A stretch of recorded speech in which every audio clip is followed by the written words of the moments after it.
Hey guys, so this week we're doing another video on cooking, and this time instead of actually cooking, we're going to be making sushi.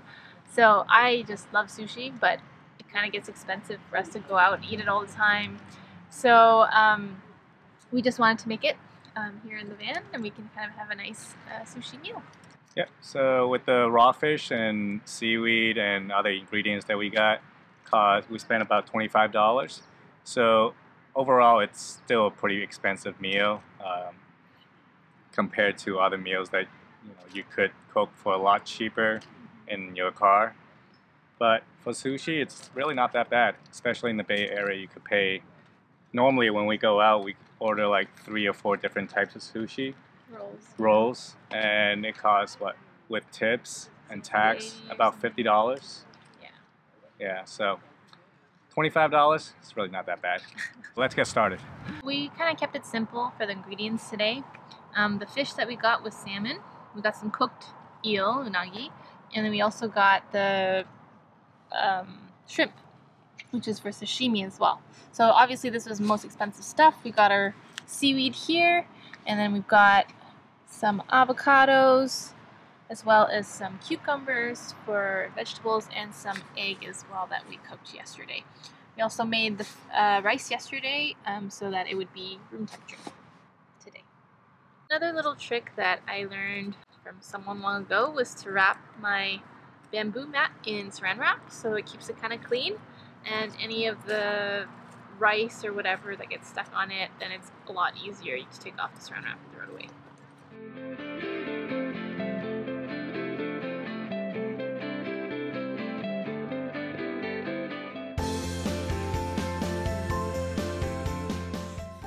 So one of the things about making sushi is you are handling raw fish, so make sure you're kind of aware of that. You know it's going to be the last thing you cut. And the other thing is you can't just kind of go to any grocery store and buy salmon. Like, it has to be sushi grade salmon.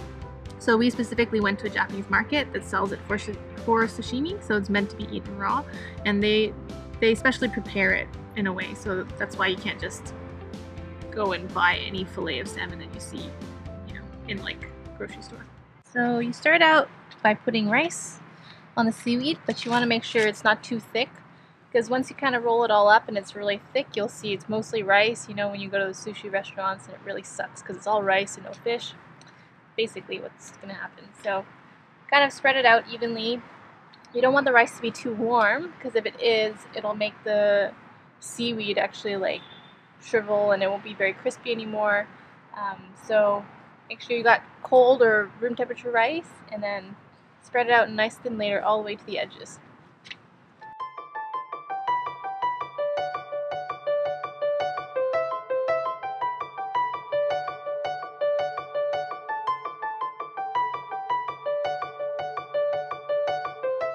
Alright, next step, we're going to roll the sushi.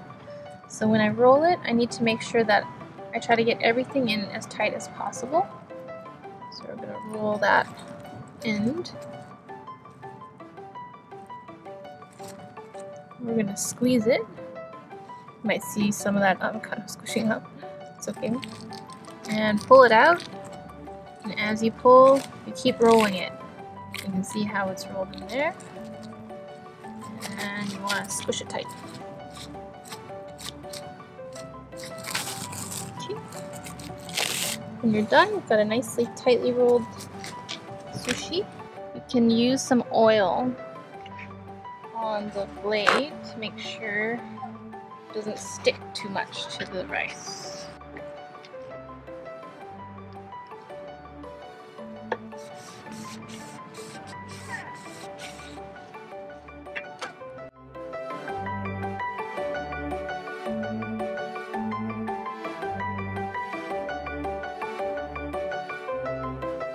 You can also do this other roll.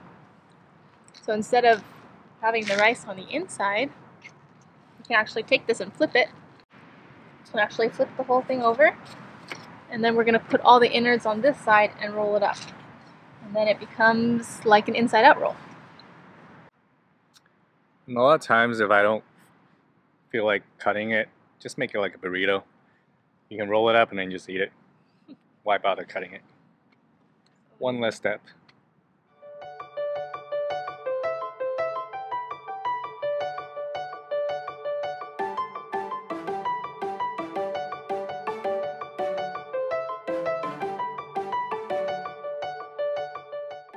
So that's pretty much it, really. Another pretty simple and straightforward meal.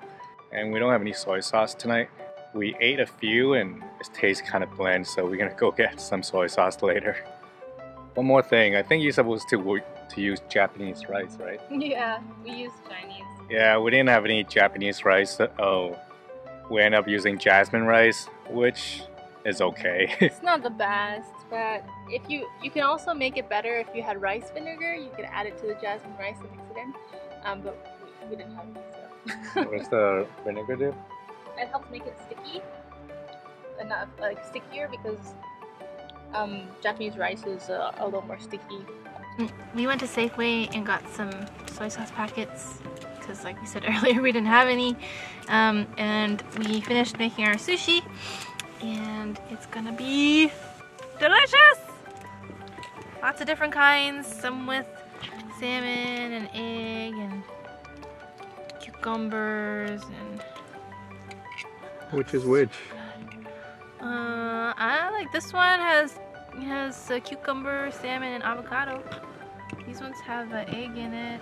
I don't know, it's just kind of random. Very good. I'm satisfied with this experiment. And we made 2 big Tupperwares full of sushi. I think that's pretty good for 25 bucks.